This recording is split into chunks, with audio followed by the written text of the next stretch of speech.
Operai che lavorano sotto il sole, che si cambiano in strada, il caporalato nelle campagne, i rider piegati dall'algoritmo, lo sfruttamento lavorativo a mille facce non risparmia nessun settore, dalla logistica all'agricoltura all'edilizia, denuncia la CGIL Veneto.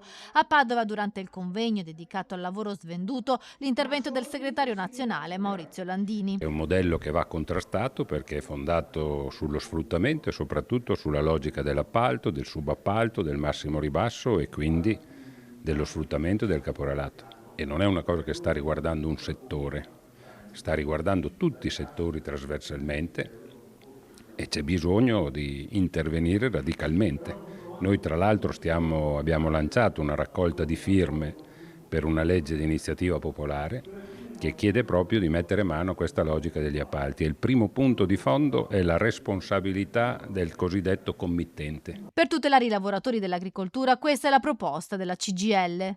Noi stiamo chiedendo anche che venga introdotto, come esiste già in edilizia, anche un indicatore. Se io ho un ettaro di terreno, so che in quell'ettaro di terreno ho una determinata produzione e chiunque sa che per raccogliere quella determinata produzione serve un certo numero di ore di lavoro. E quando vai a scoprire che le ore di lavoro sono un decimo di quelle che realmente ti servivano, vuol dire che il 90% l'hai fatto in nero. Veneto, ex locomotiva d'Italia, continua CGIL, dove il profitto è stato anteposto ai lavoratori. La ex locomotiva d'Italia, perché stiamo rallentando, è invece purtroppo un luogo dove il costo del lavoro è stato visto come quello che si poteva ridurre per far profitti, e mentre si è puntato meno sugli investimenti. Questo però porta di fatto a fenomeni di sfruttamento e di dumping. Landini è ospite anche del Congresso Nazionale della UIL, dove interverrà durante la 3 giorni, prima però ascolterà con attenzione il discorso della Premier Giorgia Meloni. Assieme a CISL e UIL abbiamo definito una piattaforma unitaria proprio sul terreno